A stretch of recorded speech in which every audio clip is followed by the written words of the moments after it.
पिछले वीडियो में हमने पढ़ा था कि अम्ल की धातु ऑक्साइडों से अभिक्रिया, क्षारक की धातु ऑक्साइडों से अभिक्रिया। फिर हमने क्या पढ़ा था कि जो अम्ल और क्षारक होते हैं वो जलीय विलयन में किस प्रकार का व्यवहार दर्शाते हैं। क्या क्या पढ़ा था हमने कि अम्ल की धातु ऑक्साइडों से अभिक्रिया, क्षारक की धातु जो क्षारक है उसकी अधातु ऑक्साइडों से अभिक्रिया, और अम्लीय विलयन में जो जलीय विलयन था उसमें अम्ल क्षार कैसे व्यवहार करते हैं, यानी जलीय विलयन में अम्ल क्षार का व्यवहार क्या था, ये हमने पढ़ा था। फिर लास्ट में चल करके हमने पीएच स्केल के बारे में आपको बताया था। इसके बारे में बताया था पीएच स्केल की पीएच स्केल क्या होती है, इसके बारे में बताया था पीएच स्केल के बारे में कि पीएच स्केल क्या है। तो पीएच स्केल के बारे में आपको बताया था कि वह स्केल जिसके द्वारा हम अम्लता या क्षारकता का मापन करते हैं वो क्या कहलाती है, पीएच स्केल। आज इस टॉपिक को हम वापस शुरू से लेके चल रहे हैं कि पीएच स्केल पढ़ेंगे, फिर पीएच के दैनिक जीवन में क्या महत्व है वो पढ़ेंगे। तो हम पहले पीएच स्केल को लेके चल पड़ते हैं। पीएच स्केल, देखो पीएच स्केल क्या होती है कि वह स्केल जिसके द्वारा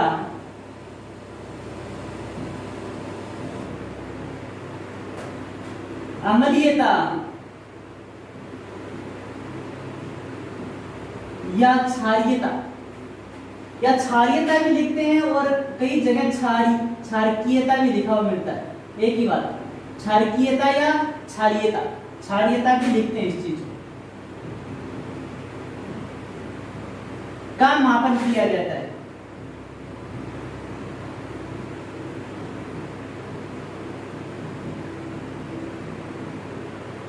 पीएच स्केल कहलाती है।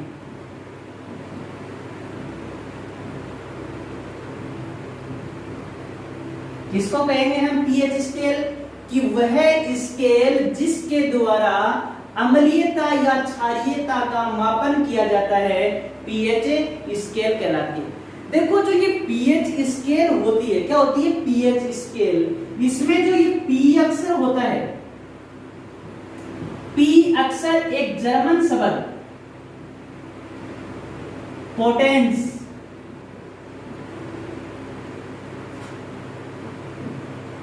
जिसका हिंदी नेम होता है कुशांश, कि पी अक्षर जर्मन शब्द पोटेंस से लिया गया है। किससे लिया गया है, पोटेंस से लिया गया है, जिसका अर्थ होता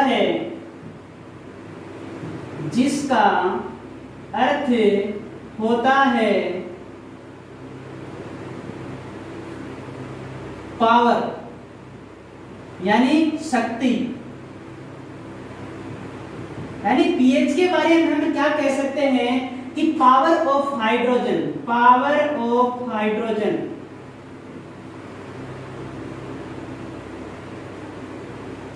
यानी हाइड्रोजन आयनों की शक्ति,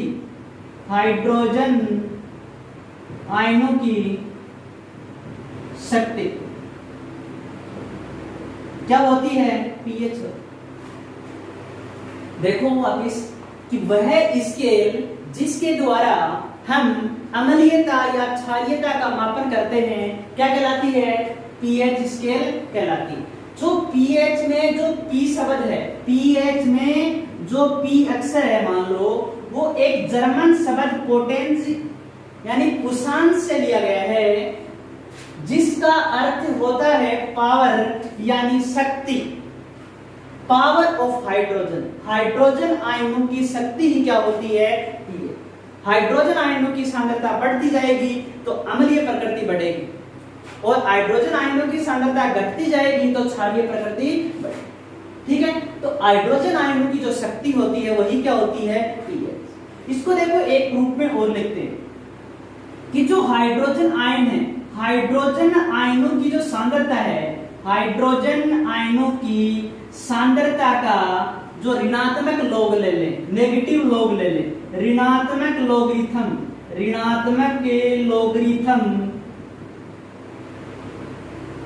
पीएच कहलाता है।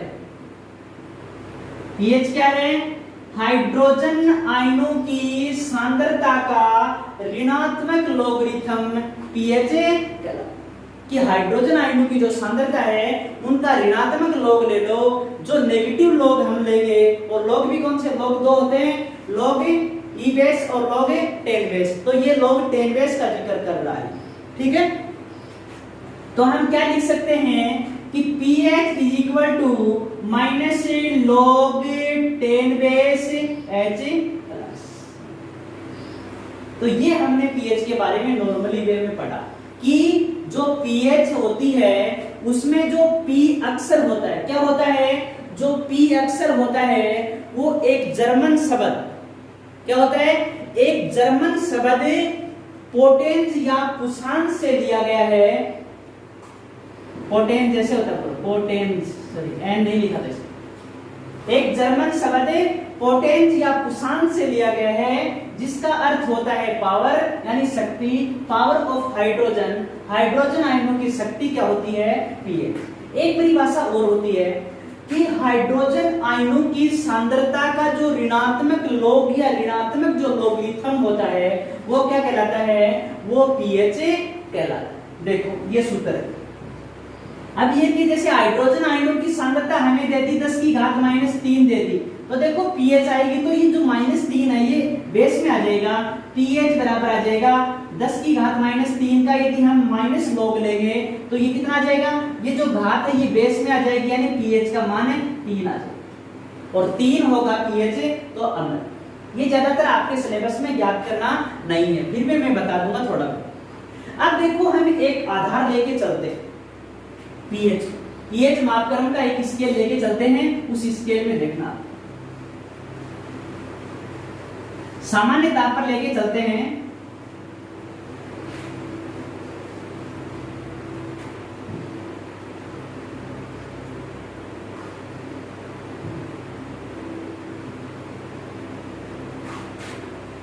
इससे H आयनों की सांद्रता लेके चलते हैं। H आयनों की सांद्रता ये बढ़ती जाती है और यहाँ OH माइनस आयनों की सांद्रता, OH आयनों की सांद्रता इधर बढ़ती है और H आयनों की सांद्रता इधर बढ़ती है।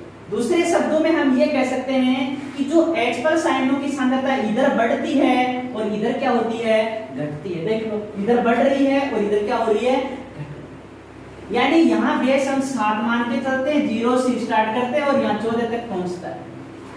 यदि pH का मान 7 है तो जो विलयन होगा वो कैसा होगा, उदासीन होगा। यदि 7 से कम मान है तो वो कैसा होगा, अम्लीय होगा, और 7 से अधिक है तो वो कैसा होगा, वो क्षारीय होगा। 7 से कम क्या होगा, अम्लीय, 7 से अधिक क्या होगा, क्षारीय, और 7 पर क्या होगा, उदासीन होगा। सामान्य ताप पर यही स्केल काम करता है। जैसे यहाँ पे कोई अम्ल है जिसकी pH ये मान लो 4 या 3 से कम है, ये मान लो 2 या 3 से कम है, कि ऐसा अम्ल जिसकी pH क्या होती है 2 या 3 से कम होती है वो प्रबल अम्ल होते हैं। क्या होते हैं, प्रबल अम्ल। और जिनकी pH 2 या 3 से अधिक होती है, यानी 2-3 से लेकर के 7 के बीच में जो pH होती है, 7 नहीं होनी चाहिए, 7 से थोड़ी कम, 6.9 होता है, ठीक है।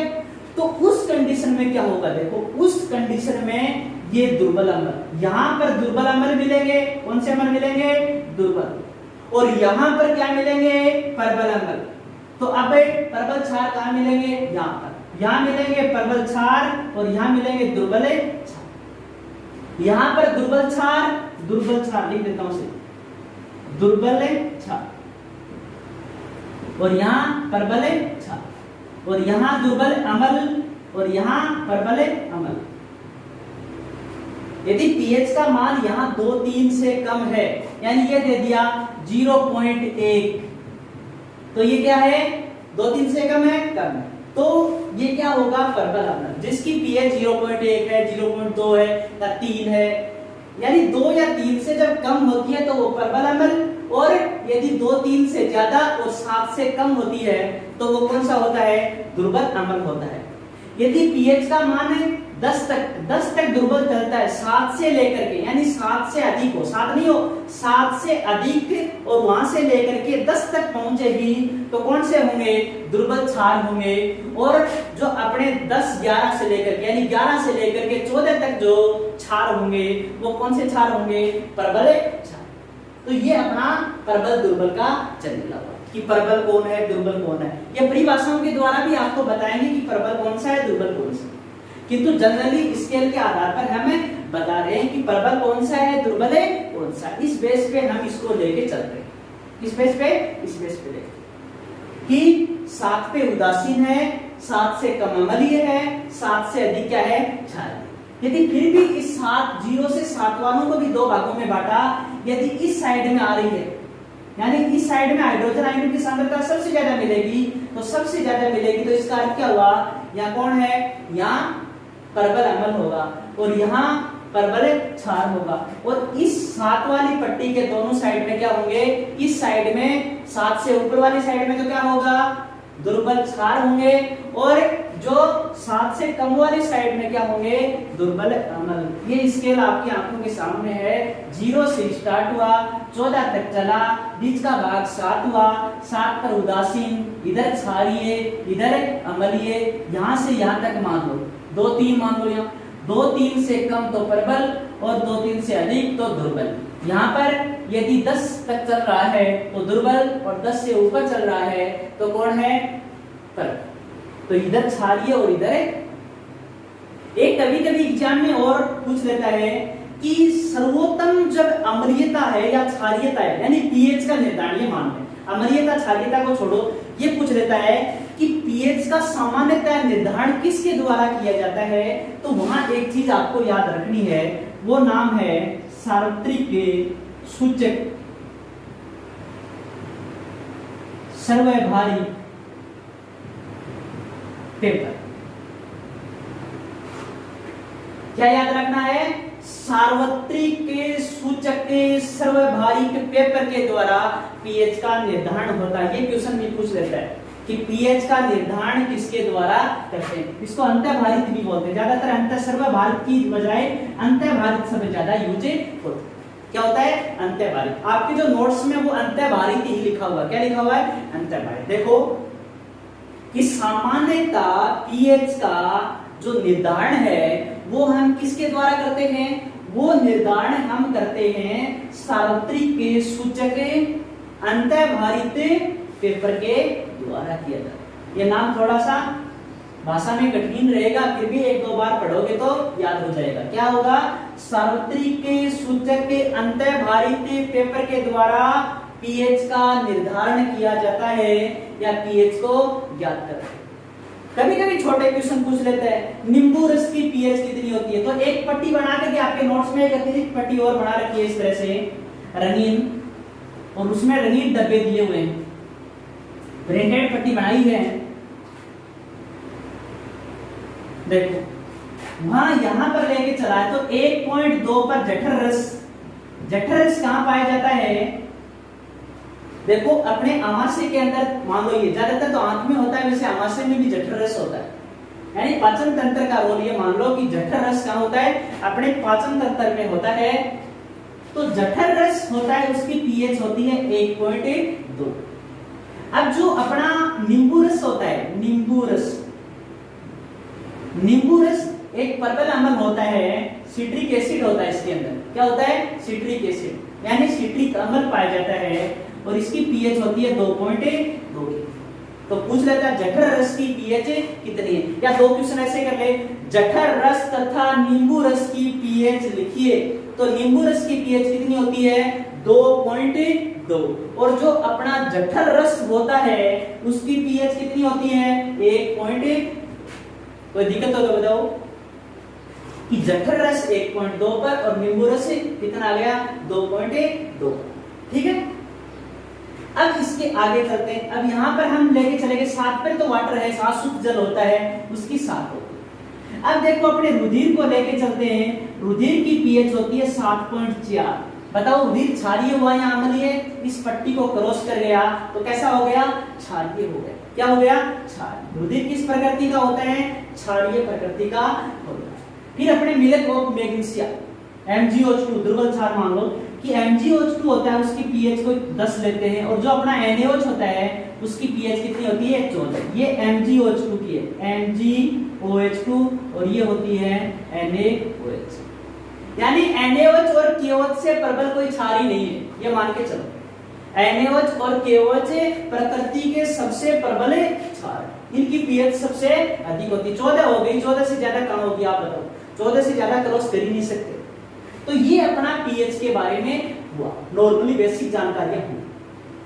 क्वेश्चन आपको pH की परिभाषा पूछ लेता है, pH स्केल की परिभाषा पूछ लेता है। तीसरे टाइप का क्वेश्चन उठता है कि pH का निर्धारण किसके द्वारा करते हैं? तो किसके द्वारा करते हैं? सार्वत्रिक जो सूचक अंतःभारित पेपर के द्वारा, सार्वत्रिक सूचक अंतःभारित पेपर के द्वारा क्या करते हैं? हम pH का निर्धारण करते हैं।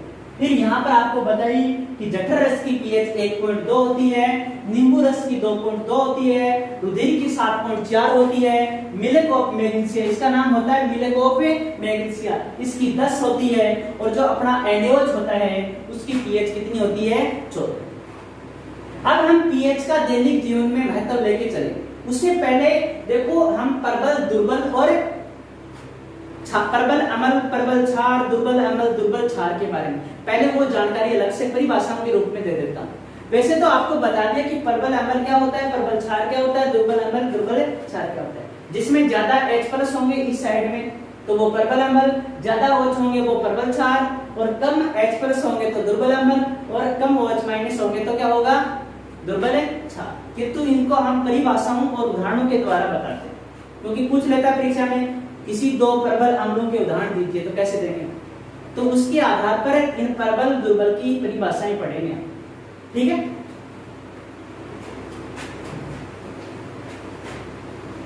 तो 4 कैटेगरी आई अपने पास। कितनी कैटेगरी आई है? 4। एक तो होंगे प्रबल अम्ल। कौन होंगे? प्रबल अम्ल। प्रबल अम्ल हम किसको कहेंगे? कि वे अम्ल जो जलीय विलयन में पूर्ण रूप से टूट जाते हैं, यानी पूर्ण वियोजन हो जाता है। प्रबल अम्ल किसको कहेंगे?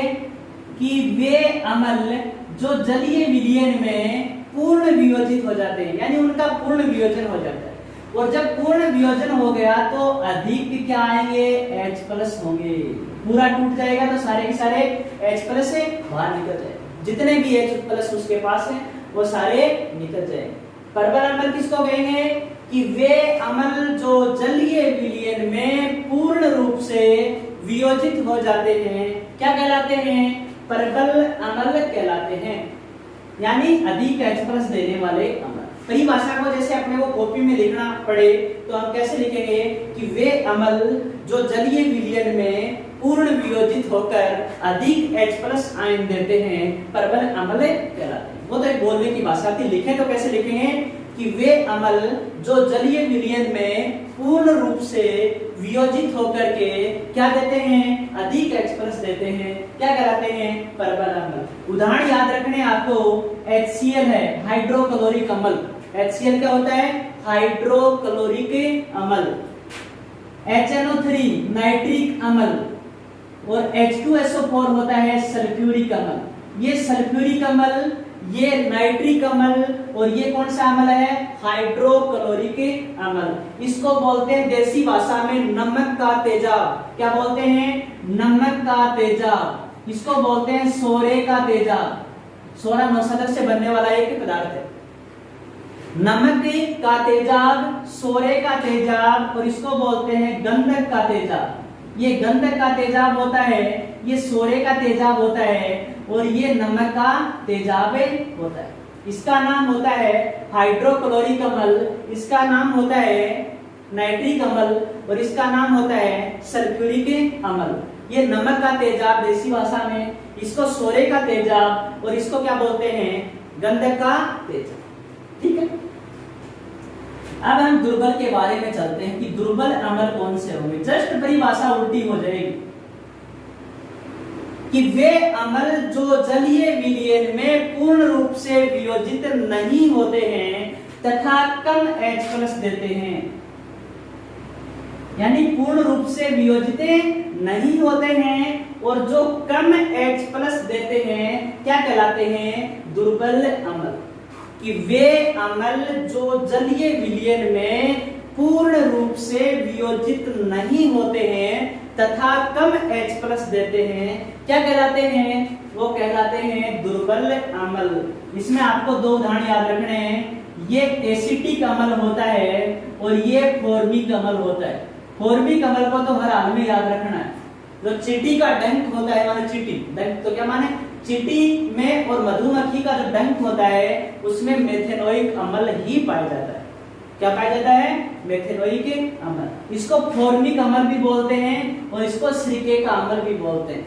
ये सिरके का अम्ल होता है और ये फॉर्मिक अम्ल होता है, जबकि ये जो है वैसे नाम है इसका एथेनोइक अम्ल यानी एसिटिक अम्ल भी बोलते हैं और ये मेथेनोइक अम्ल। ये एथेनोइक अम्ल, ये मेथेनोइक अम्ल। इसे वैसे एसिटिक अम्ल बोलते हैं और इसे फॉर्मिक अम्ल बोलते हैं। आप डायरेक्ट सूत्र याद रख लोगे तभी काम चल जाएगा, ठीक है। तो हमने प्रबल अम्ल और दुर्बल अम्ल के बारे में पढ़ चुके। अब हम क्या पढ़ेंगे? देखो, अब हम पढ़ेंगे प्रबल क्षार। प्रबल क्षार और फिर पढ़ेंगे हमें दुर्बल क्षार। परिभाषा देखो क्या रहेगी कि वे पदार्थ, यहाँ पदार्थ की बजाय क्षार शब्द यूज कर ले तो और भी अच्छा रहेगा, कि वे क्षार जो जलीय विलयन में पूर्ण वियोजित हो जाते हैं यानी पूर्ण रूप से टूट जाते हैं क्या कहलाते हैं? प्रबल क्षार कहलाते हैं। कि वे क्षार जो जलीय विलयन में पूर्ण रूप से वियोजित हो जाते हैं प्रबल क्षार कहलाते हैं। कॉपी में लिखने की परिभाषा रहेगी, वो क्या रहेगी कि वे क्षार जो जलीय विलयन में पूर्ण रूप से वियोजित होकर के अधिक OH- देते हैं। क्या देते हैं? अधिक OH- देते हैं। क्या कहलाते हैं? प्रबल क्षार। देखो कि वे क्षार जो जलीय विलयन में पूर्ण रूप से वियोजित होकर अधिक OH- देते हैं क्या कहलाते हैं? प्रबल क्षार कहलाते हैं। क्या कहलाते हैं? प्रबल क्षार। देखो प्रबल क्षार कौन है?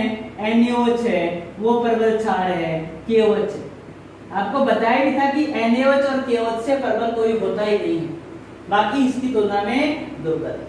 दुर्बल क्षार क्या होंगे? कि वे क्षार जो जलीय विलयन में पूर्ण रूप से वियोजित नहीं होते हैं। क्या दुर्बल क्षार कौन से होंगे? कि वे क्षार जो जलीय विलयन में पूर्ण रूप से वियोजित नहीं होते हैं क्या कहलाते हैं? दुर्बल क्षार। साथ में जोड़े तो परिभाषा कॉपी में लिखने का सीक्वेंस तो क्या कहेंगे कि वे क्षार जो जलीय विलयन में पूर्ण वियोजित नहीं होते हैं तथा कम OH- देते हैं क्या कहलाते हैं? दुर्बल क्षार। उदाहरण याद रखना है MgOH2 मिल्क ऑफ मैग्नीशिया जो अभी भी पढ़ा था हमने, और NH4OH। दो उदाहरण इसके, दो इसके, दो इसके और इसके तीन उदाहरण। यानी हमने पढ़ा प्रबल अम्ल, दुर्बल अम्ल, प्रबल क्षार और दुर्बल क्षार। वापिस देखो इनको कि प्रबल अम्ल किसको कहेंगे हमें? कि वे अम्ल जो जलीय विलयन में क्या हो जाते हैं? पूर्ण रूप से वियोजित होकर अधिक H+ देते हैं। क्या होते हैं? पूर्ण रूप से वियोजित होकर के अधिक H+ देते हैं। ये दुर्बल अम्ल जो जलीय विलयन में पूर्ण वियोजित नहीं होते हैं और कम H+ देते हैं। प्रबल क्षार पूर्ण वियोजित होते हैं और अधिक OH- देते हैं। दुर्बल क्षार पूर्ण वियोजित नहीं होते हैं और कम OH- से देते हैं। अब हम pH का महत्व पढ़ते हैं कि दैनिक जीवन में pH क्यों महत्वपूर्ण है।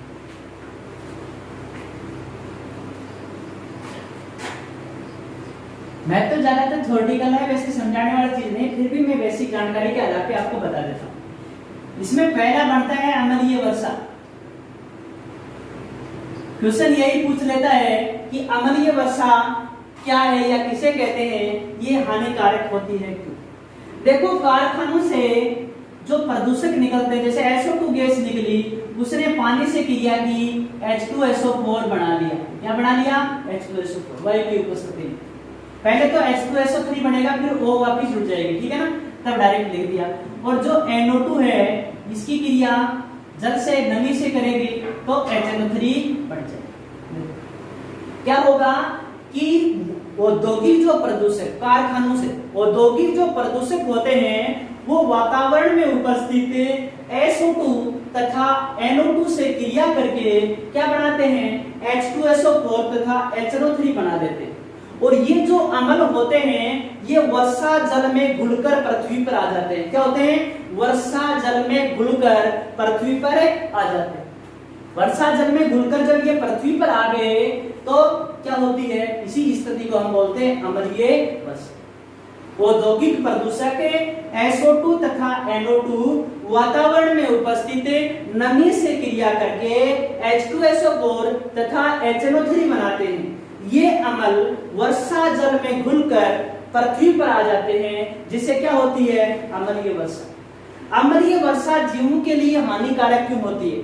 हानिकारक इसीलिए होती है, यानी उनके जीवन यापन में कठिनाई उत्पन्न करती है, क्योंकि बरसात होगी तो वो जलाशयों के अंदर पानी जाएगा और जलाशयों की पीएच क्या हो जाएगी? कम है, जो 5.5 या 5.6 लेके चलते हैं। सामान्य जो बरसात होती है उसकी पीएच 5.5 या 5.6 के आसपास होती है। यदि पीएच घट गई तो जो जल है वो कैसा हो जाएगा? एसिडिक प्रकृति का हो जाएगा, एसिडिक नेचर में आ जाएगा, अम्लीय प्रकृति का, जो पीने योग्य नहीं रहेगा। जब पानी पीने योग्य नहीं रहेगा तो जीवन यापन में क्या आएगी? दूसरी चीज हम लेके चलते हैं, जो महत्व है, ये तो अम्लीय वर्षा का हो गया, ठीक है। अब दूसरा देखो, आमाशय की पीएच यानी उदर की पीएच मान, आमाशय की पीएच या उदर की पीएच। देखो सामान्यतः जो अपना उदर होता है पेट में, जो उसकी पीएच 5.5 लेके चलते हैं, मुंह की पीएच जनरली, और वैसे यहाँ याद नहीं रखो तो भी चल जाएगा। यहाँ पर जो चीज का रोल बता रहा हूँ वो चीज है, वहां पर एसिडिटी का रोल पूछा है, वहां पर हमें मान याद रखने की आवश्यकता नहीं है, मुंह की पीएच जरूर याद रखनी पड़ती है, जो क्वेश्चन आता है 5.5 होती है। तो देखो आमाशय में एक अम्ल बनता है, कौन सा? HCl। आमाशय के अंदर अपना जो आमाशय होता है, इसमें हाइड्रोक्लोरिक अम्ल का निर्माण होता है, और ये हाइड्रोक्लोरिक जो अम्ल होता है, कौन होता है? हाइड्रोक्लोरिक जो अम्ल होता है, इसका काम क्या होता है? खाने को पचाना, यानी पाचन क्रिया में सहायक होता है। ये जो हाइड्रो एसिड तो है, किंतु ये बिना कोई नुकसान पहुंचाए क्या करता है? अपने भोजन को पचाता है। क्या करता है? अपने भोजन को पचाता है बिना कोई नुकसान किए। अब बिना नुकसान किए भोजन को पचाएगा। अब कभी कभी क्या होता है? अपच की कंडीशन हो जाती है, यानी खाना पचता ही नहीं है, उस स्थिति में HCl पर्याप्त मात्रा में बचा रह जाता है, यानी उस कंडीशन में HCl की मात्रा क्या हो जाती है? बढ़ जाती है। और HCl की मात्रा, यानी जो अपच कंडीशन होती है, उस टाइम पे खाना पच नहीं रहा है, तो जो HCl भी अधिक बढ़ेगा, कि क्या पता खाना पच जाए, किंतु वो अपच की कंडीशन में खाना पच नहीं पाता है, फिर भी HCl बहुत ज्यादा क्वांटिटी में आ गया। जब HCl की क्वांटिटी बढ़ गई तो पूरे आमाशय में एसिडिक नेचर आ जाती है। इसी कंडीशन को हम बोलते हैं एसिडिटी। क्या बोलते हैं? एसिडिटी। क्योंकि पूरे आमाशय में अम्लीयता भर जाती है, अम्लता बोलते हैं हिंदी नाम, यानी हमारे आमाशय में हाइड्रोक्लोरिक अम्ल का निर्माण होता है, जो बिना कोई नुकसान पहुंचाए खाने को पचाने में सहायक होता है। किंतु अपच की कंडीशन में HCl अधिक बनता है, जो अपने आमाशय में जलन उत्पन्न करता है। इसी को क्या बोलते हैं? हमें एसिडिटी बोलते हैं। इसके उपचार के लिए हम मिल्क ऑफ मैग्नीशिया का उपयोग करते हैं, और मिल्क ऑफ मैग्नीशिया का सूत्र क्या होता है? MgOH2। मिल्क ऑफ मैग्नीशिया का उपयोग किया जाता है, जो इस एसिडिटी को कम करता है। अगला देखो, दंत क्षय कि दांतों का क्षरण कैसे होता है? दंते क्षय, दांतों का क्षरण। कि देखो दांतों के चारों, सामान्य उसी में ये लेंगे, अब की बार लिखना जरूरी है कि मुंह की पीएच कितनी होती है? 5.5। दांतों के चारों ओर एक कठोर आवरण पाया जाता है, जिसे हम इनेमल का आवरण बोलते हैं। ये इनेमल देखो वैसे तो कैल्शियम फॉस्फेट होता है, किंतु ये जनरली मानते हैं तो कैल्शियम जो फॉस्फेट होता है उसका एक क्रिस्टलीय अपर रूप होता है। किसका अपर रूप है? कैल्शियम फॉस्फेट का क्रिस्टलीय अपर रूप होता है, जिसको बोलते हैं calcium hydroxyapatite. Hydroxyapatite, यानी ये पूरा नाम याद रहे तो कैल्शियम फॉस्फेट याद रख लेना, किंतु कभी कभी ये पूछ लेता तब दिक्कत आ जाती है। किंतु फिर भी ये याद छोड़ के आओ, उससे अच्छा तो कैल्शियम फॉस्फेट लिख देना, वो ठीक रहेगा। यानी हमारे दांतों के चारों ओर एक इनेमल का कठोर आवरण पाया जाता है, जो कैल्शियम फॉस्फेट के क्रिस्टलीय अपर रूप कैल्शियम हाइड्रोक्सी एपेटाइट का बना होता है। किसका बना होता है? कैल्शियम हाइड्रोक्सी एपेटाइट का बना होता है। और जो ये होता है ये पानी में नहीं घुलता है, यानी इसका क्षरण नहीं होता है। इसका क्या नहीं होता है? क्षरण नहीं होता है, ये पानी में नहीं घुलता है। किंतु अपने मुंह में कभी कभी बैक्टीरिया पाए जाते हैं, बैक्टीरिया रह जाते हैं, और खाना खाने के बाद में दांतों के अंदर खाद्य पदार्थ के कुछ कण फंसे रह जाते हैं, उनका निम्नीकरण करके एसिड बन जाता है। क्या बन जाता है? एसिड, यानी किण्वन की क्रिया हो जाती है। क्या हो जाती है? किण्वन या अवायवीय श्वसन, इस तरह की कंडीशन आ जाती है। सारी बातों का निष्कर्ष ये है कि जो खाद्य पदार्थों का या अपशिष्ट शर्करा कुछ भी जो बचा हुआ है उसका निम्नीकरण, यानी उसको छोटे भागों में तोड़ करके क्या बनाते हैं? अम्ल बनाते हैं। और जो ये अम्ल होता है ये पीएच को 5.5 से क्या कर देता है? कम कर देता है, जिससे दांतों का क्षरण प्रारंभ हो जाता है, यानी कीड़ा लगना शुरू हो जाता है। इसके लिए हमें क्या करना चाहिए? नियमित दंत मंजन करना चाहिए। वापस देखो कि हमारे मुंह की पीएच 5.5 होती है। जो दांत होते हैं उसके चारों ओर क्या होता है? एक इनेमल का कठोर आवरण पाया जाता है, जो कैल्शियम फॉस्फेट के क्रिस्टलीय अपर रूप, जो कैल्शियम फॉस्फेट के क्रिस्टलीय अपर रूप कैल्शियम हाइड्रोक्सी एपेटाइट का बना होता है। किसका बना होता है? कैल्शियम हाइड्रोक्सी एपेटाइट का बना होता है। किसका बना होता है? जो सामान्यतः पानी में नहीं घुलता है, किंतु मुंह में जो बैक्टीरिया होते हैं वो क्या करते हैं? वो जो खाद्य पदार्थ होते हैं, यानी खाना भोजन के पश्चात, मान लो भोजन के पश्चात जो अपशिष्ट शर्करा है या कुछ खाद्य पदार्थ के जो कण हैं उनका निम्नीकरण करके क्या बनाते हैं? अम्ल बनाते हैं। ये अम्ल क्या होता है? ये पीएच को कम कर देता है, मुंह की पीएच को कम करके इनेमल के क्षरण को प्रारंभ कर देता है। और इसका उपचार क्या है? हमें नियमित दंत मंजन करना चाहिए। अब देखो लास्ट है कि प्रकृति में जो पौधे हैं या जंतु हैं, ये मान लो, उनको ऊपर वाले ने आत्म रक्षा के लिए कई चीज इस तरह की फिट कर दी उसके अंदर कि उनको कोई नुकसान नहीं पहुंचा पाए।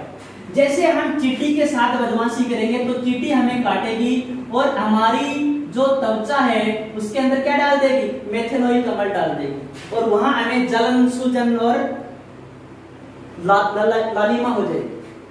यानी चींटी के अंदर फॉर्मिक अम्ल पाया जाता है, यानी मेथेनोइक अम्ल या फॉर्मिक अम्ल, जो त्वचा पर सूजन उत्पन्न कर सकता है, जलन उत्पन्न कर सकता है और दर्द उत्पन्न कर। उसी तरह से मधुमक्खी है, मधुमक्खी जो होती है उसके डंक में भी क्या होता है? मेथेनोइक अम्ल पाया जाता है। मेथेनोइक अम्ल चींटी में, मधुमक्खी के डंक में क्या पाया जाता है? मेथेनोइक अम्ल पाया जाता है, जो त्वचा पर जलन या सूजन उत्पन्न करता है। अब बताओ ये अम्लीय प्रकृति का, तो इस दर्द को कम करने के लिए हम क्या करते हैं कि बेकिंग सोडे को इसके ऊपर रगड़ देते हैं। बेकिंग सोडा इसको कम कर देगा, इस सूजन को, क्योंकि बेकिंग सोडा होता है वो क्या होता है? क्षार होता है, और ये क्या होता है? अम्ल आपस में उदासीन हो जाते हैं, जिसे सूजन और जलन क्या होती है। ये तो बात हुई हमें जंतु की, मान लो अपने जीव की, मान लो जंतु ही बोलेंगे, मान लो जीव में तो पौधे और जंतु दोनों आ जाते हैं। अब पौधों में देखो, एक पहाड़ों पर एक नेटल नाम का पौधा होता है, नेटल, और नेटल की जो पत्तियां होती हैं वो कांटे नुमा, यानी रोम होते हैं उसमें, और रोम के ऊपर क्या पाए जाते हैं? डंक, यानी डंक नुमा पत्तियां होती हैं। क्या होती हैं? डंक नुमा, जिसके बालों में कौन सा अम्ल पाया जाता है? मेथेनोइक अम्ल, जो त्वचा पर क्या करता है? वही जलन, सूजन उत्पन्न करता है। तो इसी के उपचार के लिए क्या यूज करेंगे? Baking soda.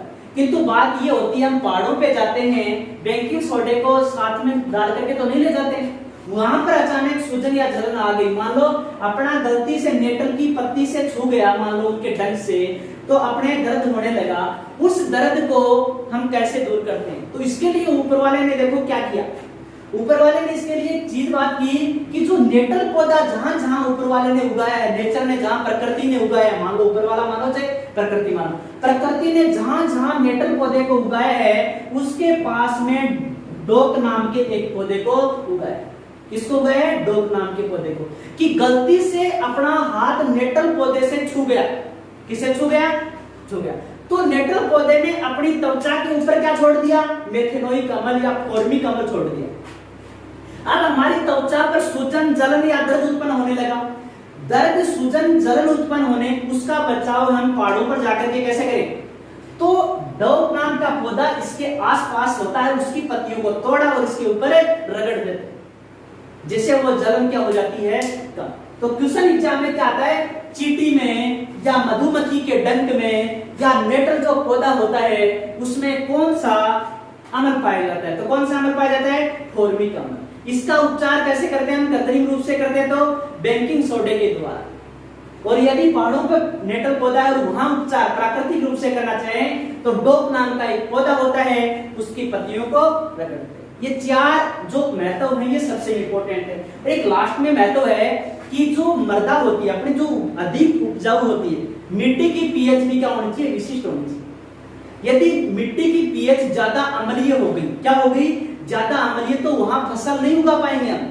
तो वहां क्या होता है? क्षार डाला जाता है।